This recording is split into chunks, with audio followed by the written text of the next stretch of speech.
चलो तो देखो अगला क्वेश्चन क्या है, 47 है, ठीक ना। इसमें क्या कह रहा है ध्यान दीजिएगा यहाँ। एक वर्गाकार मैदान की एक भुजा क्या है 28 मीटर लंबी है। यदि मैदान के अंदर चारों ओर 2 मीटर चौड़ी रास्ता पैदल चलने वाले के लिए छोड़ दिया जाए या बना दिया गया है, ठीक ना, तो शेष मैदान का क्षेत्रफल होगा क्या। तो मान लेते देखिए ये मैदान है कितना 28 मीटर, ठीक है। अब इसका जो 2 मीटर देखो मैंने यहाँ ड्रॉ किया है, यहाँ जो इसका 2 मीटर है, ये क्या है 2 मीटर रास्ता छोड़ा गया है, जिससे हम लोग जो पैदल नहीं जाते हैं गार्डन में, तो पैदल चलने के लिए साइड में रास्ता छोड़ा होता है, तो ऐसे इसका रास्ता छोड़ा गया है, ठीक है। ये रास्ता छोड़ दिया गया है, ठीक है 2 मीटर। तो बताइए शेष जो है ना इसका क्षेत्रफल क्या होगा मैदान का, ये पूछ रहा है। इसका क्षेत्रफल पूछ रहा है कि मैदान का क्षेत्रफल हो गया, तो इसका करेंगे हम क्या करेंगे सॉल्यूशन करेंगे। जिसमें सबसे पहले क्या दे रखा है उसको लिखना स्टार्ट करते हैं। सबसे पहले हमारा क्या दे रखा है, वर्ग का मैदान का क्षेत्रफल, वर्गाकार मैदान की भुजा, मैदान का भुजा, वर्गाकार मैदान की भुजा, मैदान की भुजा, ठीक है। मैदान की भुजा क्या है हमारे पास, तो वर्गाकार मैदान की भुजा क्या है 28 मीटर है, 28 मीटर, ठीक है। अब इसके बाद 28 मीटर है, फिर 2 मीटर जो है ना इसके रास्ता छोड़ी गई है, 2 मीटर इसके लिए रास्ता छोड़ा गया है। मैं कह सकता हूँ 2 मीटर हमारे लिए रास्ता छोड़ा गया है, ठीक है। अब इसे हम सॉल्व करेंगे। 28 मीटर में से क्या करेंगे 2 मीटर को क्या करेंगे सब्ट्रैक्ट करेंगे, जो हमारा रास्ता है उसको घटा देंगे, तो हमारे पास एग्जैक्ट जो है 2 मीटर मैंने इसको क्या कर दिया माइनस कर दिया, ठीक है। 2 मीटर इसको माइनस किया गया है जो हमारे पास बीच का है, और 2 मीटर ये रास्ते का माइनस किया गया, ये भी 2 मीटर है, ठीक है। तो 2 मीटर माइनस फिर 2 मीटर, ठीक है। तो इसका मतलब 4 मीटर हमें माइनस करना है, तो 28 मीटर हो गया और ये दोनों जुड़ गया तो 4 मीटर हो गया, तो हमें 4 मीटर माइनस करना है ना 28 में से, हमारे पास आ गया 24 मीटर, ठीक है। क्या आया 24 मीटर आ गया। तो इसका अब शेष जो 24 मीटर है इसका क्या आप क्षेत्रफल निकालना है, तो हम जानते हैं वर्ग का क्षेत्रफल क्या होता है, शेष जो बचे हैं लिखेंगे शेष बचा हुआ वर्ग का क्षेत्रफल, वर्गाकार मैदान का क्षेत्रफल शेष। तो वर्ग का क्षेत्रफल हम जानते हैं भुजा स्क्वायर होता है, तो 24 का क्या करेंगे स्क्वायर करेंगे, 24 का स्क्वायर करेंगे तो 24 इंटू 24 क्या आ जाएगा 576 मीटर स्क्वायर आ जाएगा, ठीक है। गेटिंग यहाँ तक आया समझ में। चलिए आगे बढ़ेंगे। हमने क्या किया, जो हमारा क्षेत्रफल दे रखा था मैदान का और जो रास्ते का क्षेत्रफल था और बीच का जो हमने जो छोड़ा था मैदान बीच का, तो 2 मीटर था और रास्ते का भी 2 मीटर था, तो इन दोनों को जोड़कर 2 क्या हुआ 4 मीटर, 4 मीटर में से हम 28 मीटर को घटा दिया, तो आए हमारे पास 24 मीटर, और 24 मीटर का हम क्या निकाल दिया क्षेत्रफल वर्ग का, तो आगे हमारे पास क्या आ गया 500 कितना आ गया 76 सेंटीमीटर में, प्यारे बच्चों। तो अगला क्वेश्चन हमारे पास क्या है 46 में क्या कर रहा है, इसका गुणनखंड ज्ञात करना है। गुणनखंड का मतलब गुणा करना है, तो हमारे पास जो सवाल दे रखा है पहले हम उसे क्या करेंगे लिख लेंगे। क्या दे रखा है x, हमारे पास जो दे रखा है x की पावर में 4 y, और क्या दे रखा है माइनस x और y के पावर में 4, ये दे रखा है। अब इससे मल्टीप्लाई किससे करना है, बराबर x y एक्स क्यू और क्या माइनस वाई क्यू, इससे मल्टीप्लाई करना है। तो इससे मल्टीप्लाई कैसे करेंगे, तो हम जानते हैं एक सूत्र होता है, पता है सूत्र आपको, सूत्र मालूम है ए प्लस बी, इसका सूत्र होता है हाँ ए माइनस बी का। देखिए मैं यहाँ लिखूँगा ए माइनस बी का क्या क्या सूत्र होता है, तो एक्स माइनस वाई यानी कि a minus y into x square, और क्या होता है x square plus a b और प्लस वाई स्क्वायर, ये सूत्र होता है, ठीक है ना। आ रहा है समझ में। तब इसी सूत्र पे क्या करेंगे, इससे हम बैठा देंगे और आराम से इसे सोल्व कर लेंगे, ठीक है। चलो देखो कैसे करते हैं, तो हम इसी सूत्र पे इसको बैठा देते हैं, एक्स वाई को छोड़ देते हैं और इसको जस्ट हम जो दे रखा है बस उस सूत्र को रख देंगे, एक्स वाई, ठीक है, इंटू और क्या दे रखा है, तो आप देख सकते हो x square plus x y plus y square, ये आ गया, ठीक है। तो ये जो हमारे पास आया है ना, ये आंसर हो जाएगा गुणनखंड का, मतलब ऐसे ही करना है। ठीक है, डन, आया समझ में। लेकिन ये याद करना। अगला क्वेश्चन, अब क्वेश्चन नंबर देखेंगे 48। 48 क्या कह रहा है कि दो समरूप त्रिभुजों के परिमाप दिया गया है, क्रमशः 40 और क्या दिया गया है, 50 दिया गया है। पहले और दूसरे त्रिभुज के क्षेत्रफल का अनुपात ज्ञात करें। पहला और दूसरा त्रिभुज का क्षेत्रफल क्या करना है, अनुपात ज्ञात करना है। चलो तो इससे करते हैं। देखो कि दो समान त्रिभुजों के लिए उसके क्षेत्रफल का अनुपात क्या होता है। देखिए तो हमने क्या किया, ये उसके क्षेत्रफलों का अनुपात, जो दो त्रिभुज है उसके क्षेत्रफलों का अनुपात और उनके परिमाणों का अनुपात दोनों बराबर हो जाएंगे। ठीक है, अब यहाँ से देखिए उनके क्षेत्रफलों और उनके परिमाणों का अनुपात दोनों क्या है, बराबर है। इसलिए हम कह सकते हैं ना, पहले एवं दूसरे, अब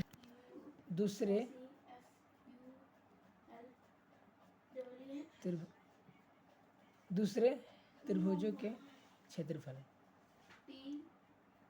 का अनुपात, ठीक है, अनुपात वो एक हमारा क्षेत्रफल है 50 और परिमाप है 40, तो अब उसी को क्या करेंगे, अनुपात मतलब बट्टा में लिखना है। तो कह सकते हैं ना 40/50, ठीक है, बराबर स्क्वायर है ना, तो स्क्वायर हो जाएगा क्योंकि दोनों को हम स्क्वायर कर रहे हैं। तो स्क्वायर देखिए 40 का जब स्क्वायर करेंगे मतलब 4 का स्क्वायर हो गया 40, अब इसका स्क्वायर करेंगे तो क्या हो जाएगा, बोलो 40। तो क्या करेंगे, देखिए पहले एक जीरो से एक जीरो कैंसिल हो गया, सिंपल है। अब 4 का स्क्वायर कर दिए, 4 का होगा 16 और 5 का स्क्वायर होगा 25, इसलिए आ गया 16/25 का आ गया आंसर। आया समझ में, ऐसे ही करना है। ठीक है मेरे प्यारे बच्चों, क्या है आ चुका है 14 क्वेश्चन 2020 में आ चुका, ये भी है आपका आया हुआ क्वेश्चन, PYQ हमने किया। अब ये जो पता क्या कह रहा है, इसमें कह रहा है कि ये जो संख्या दे रखा है 671, 781 एवं 1441 का भाग विधि से मस्सा निकालिए। एक भाग विधि से क्या मस्सा निकालना है। देखिए चलो मस्सा निकालते हैं, स्टार्ट करते हैं इसको मस्सा निकालने के लिए। अब देखिए कैसे करते हैं मस्सा के लिए, हम क्या करेंगे 49 क्वेश्चन है, मस्सा के लिए बिल्कुल हम मसक के काम करेंगे। देखिए 671 है ना, भाग किससे करेंगे, तो हम इससे किससे 781 से करेंगे। जैसे भाग बनाते सिंपल कर दो तो पहले एक बार में लगेगा। अब ये 671 ये घट जाएगा तो आ जाएगा हमारे पास क्या आ जाएगा, माइनस करेंगे तो 110 आ जाएगा। अब 110 के लिए हम बोलते हैं ना जिससे भाग लगाते उसी को उतारते हैं, है ना। तो 671 यहाँ उतर जाएगा, ऐसे बनता है मसा। तो कितना आ जाएगा, फिर अब आप बताओ ये कितना बार मिलेगा, तो अब कम से कम तो ये 6 बार में लगने वाला ही है, 660। फिर इसको माइनस करेंगे तो माइनस करेंगे तो 1 बच गया, 1 बच गया, यानी कि 11 बच गया। अब फिर कहाँ से लाएंगे, तो फिर इसी को उतारिए जो दिया गया है, तो 110, तो 110 होता है कितने बार में, 11 के 10 के पहाड़ा में 110 आ जाता है, तो ये कट गया पूरा पूरा। ठीक है, कोई दिक्कत यहाँ तक नहीं ना। आगे देखो अंतिम अंक किससे कटा, लास्ट वाला अंक 11 से कटा, 1 मिनट 11 से कटा है। ठीक है, तो अब 11 से हम इसको लगाएंगे, कितना एक बच चुका है संख्या, तो देख सकते हैं इसमें एक संख्या जो बच चुका है 1441 बच चुका, तो हम ले लेंगे 1441 को ले लेंगे। ठीक है, 1441 को जो लेंगे संख्या 1441 को लेंगे तो भाग करेंगे ना, तो हम क्या एक बार में पहले लगाएंगे, तो 11 लग गया, 11 को फिर हम घटाएंगे तो कितना बचा, 14 में से 11 घटेगा तो क्या बचेगा, 3 बचेगा। इसको लगाने के लिए फिर उतारेंगे 4। अब बताइए कितना बार में लगेगा, तो अब कितना बार में, 3 बार में लगेगा, 33 लग गया। फिर घटाएंगे तो बचेगा 1, फिर क्या है 1 बगल में, तो 1 को उतार दीजिए तो बच गया 11, एक बार में लग गया ना, 11 कम 11, समझे। तो ये ऐसे हमारे पास लासानिक लास्ट में कितना से कटा, तो लास्ट में कटा 11 से ही कटा है, तो इसलिए इसको आ गया मसा 11, समझे। हम लिख सकते हैं ना कितना का जो मसा है ऐसे लिख सकते हैं 671, 781 एवं 1441 का जो मसा है कितना आया है, 41 का मसा बोलो तो HCF कितना 11 है, बस ये लिख देना है और आपका आंसर पूरा कंप्लीट, समझे, कोई दिक्कत नहीं ना। आपने अब देखिए हम क्वेश्चन नंबर सीखेंगे क्या 51 में क्या है, अब एक आयत की लंबाई उसकी चौड़ाई से 5 सेंटीमीटर अधिक है। एक आयत की जो लंबाई है ना उसकी चौड़ाई से 5 सेंटीमीटर, तो मान लेते हैं आयत की लंबाई बराबर x है, ठीक है। उसकी चौड़ाई से 5 सेंटीमीटर अधिक, चौड़ाई से 5 सेंटीमीटर ज़्यादा, मतलब चौड़ाई ज़्यादा है तो उसको माइनस कर देंगे, इसलिए x माइनस आ गया 5 सेंटीमीटर। यदि उसका परिमाण कितना दे रखा है 26 सेंटीमीटर, परिमाण बराबर कितना 26 सेंटीमीटर, तो आयत की लंबाई ज्ञात कीजिए। चलिए तो आयत की लंबाई निकालते हैं जैसे हमने अभी बताया अभी, ठीक है। आगे देखो आयत क्या करेंगे, लंबाई निकालेंगे, ठीक है। मैंने बोला कि हमारा जो आयत की लंबाई था x था, आयत की लंबाई x और उसका 5 अधिक है, मतलब x माइनस क्या है 5 सेंटीमीटर, ठीक है। तो उसने माइनस क्यों करा, उसे अधिक था। इसलिए माइनस किया गया, ठीक है। आगे देखो तो आगे क्या करना है, अब क्या कर रहे हैं 2 गुना अधिक है, मतलब अब जो परिमाण है उसका डबल है। तो आयत का क्षेत्रफल क्या होता है 2 इंटू एल प्लस बी, यही होता है ना। अब इसी से देखो हम कैसे सॉल्व करते हैं। 2 आयत की लंबाई x और क्या दे रखा है, और वहाँ प्लस क्या है x माइनस 5 ये दे रखा है ना, और बराबर इसको ऐसे कर देंगे, बराबर क्या दे रखा है 26 सेंटीमीटर। 26 सेंटीमीटर, ठीक है। अब इसे सॉल्व कीजिए, 2x आ गया, अब इसे कीजिए प्लस, इससे 2 से अब इससे मल्टीप्लाई कीजिए, फिर इससे कीजिए, ठीक है। तो ये भी 2x है और ये माइनस है, और ये 2 पचे 10 हो जाएगा, आया समझ में, पक्का। अब देखिए 26 सेंटीमीटर बराबर छोड़ देंगे इसे 26 सेंटीमीटर, इसे देखिए अब 2 2 को जोड़ देंगे तो ये 4x हो गया, और ये माइनस 10 और ये 26, ठीक है। तो x को हम इधर ही छोड़ देते हैं 4x को, अब इधर लेके चले जाते हैं तो 26, और ये माइनस में था तो लेके जाए प्लस में आ गया, ठीक है। तो जुड़ जाएगा ये, अब ये जुड़ गया। अब देखिए अब ये जुड़ गया तो कितना हो गया बताइए 36 हो गया।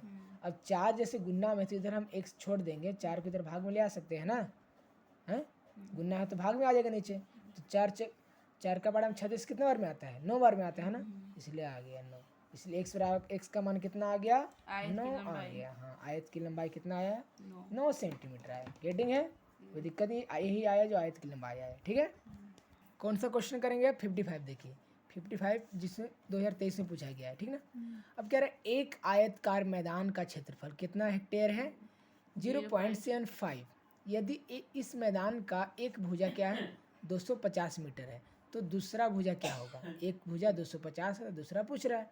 तो देखिए दिया क्या क्या है हेक्टेयर, तो हेक्टेयर बराबर पता है क्या होता है 0.75 इंटू 1000 से आप मल्टीप्लाई करते हैं, 1000 नहीं बल्कि 10,000 से आप क्या कीजिए गुना कीजिए, जब 10,000 से गुना कीजिएगा ना तो आ जाएगा आपको 7,500 आ जाएगा, ठीक है ना। क्या आ जाएगा 7,500 आ जाएगा, ठीक है। अब क्षेत्रफल निकालना स्टार्ट कर दीजिए, किसका किसका बोलो आयत का, तो आयत का लंबाई गुने चौड़ाई हो जाएगा, यानी कि एक भुजा गुने दूसरी भुजा, ये होगा ना, एक भुजा गुने दूसरी भुजा। तो आयत का जब हम क्षेत्रफल निकालेंगे, क्षेत्रफल बराबर क्षेत्रफल, तो 2 भुजा है तो भुजा गुने भुजा, यानी कि एक भुजा गुने दूसरी भुजा, यही तो होगा ना, भुजा गुने भुजा, ठीक है।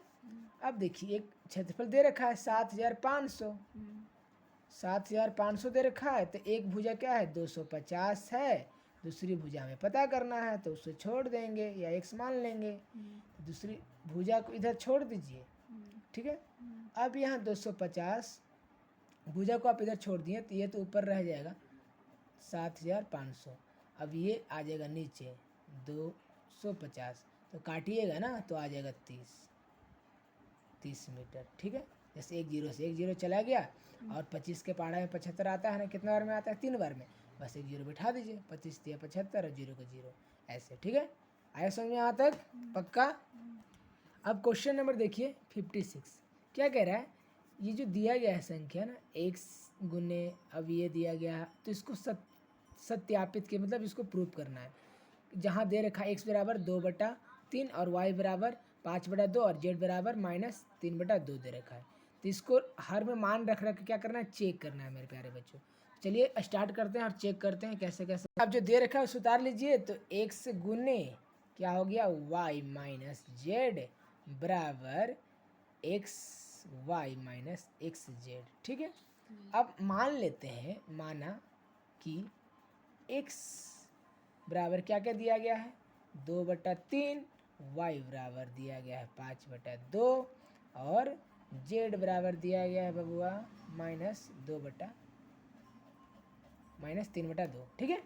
अब बाएं पक्ष में, अब देखिए सबसे बाएं और दाएं पक्ष देख लेते हैं। तो बायां पक्ष आपका जो है ना, बायां पक्ष में, बायां पक्ष बोलो तो इस साइड, इस साइड आपका बायां, इस साइड आपका दायां, ठीक है। इस साइड कर लेते हैं पहले बायां पक्ष में, मतलब पहले इस साइड कर लेते हैं, लेफ्ट और राइट, लेफ्ट राइट, ठीक है, बाएं पक्ष में, ठीक है ना। बाएं पक्ष में क्या दिया गया उसी को उतार लीजिए आप। तो हमारे पास x into y minus z, ठीक है। अब देखिए x का मान कितना है, x का मान 2/3 है, तो इसको लिख देंगे आराम से, गुणने y का मान कितना है 5/2 है, इसे भी लिख देंगे। अब ये क्या है बोलिए, अब z का वैल्यू, जैसे z ये माइनस है और यहाँ माइनस है, तो माइनस माइनस क्या हो जाएगा, ये प्लस हो जाएगा, इसलिए यहाँ प्लस आ गया, 3/2। अब इसको कोष्ठ के अंदर छोड़ देते हैं।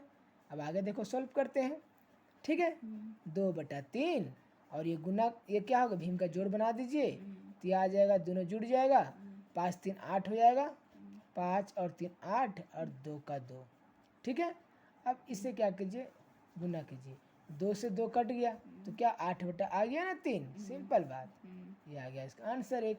अब वही हम देखते हैं दाएं पक्ष में, बाएं पक्ष जो निकालें, क्या दाएं पक्ष भी सेम ही आता है, चलिए देख लेते हैं बाबू दायां पक्ष।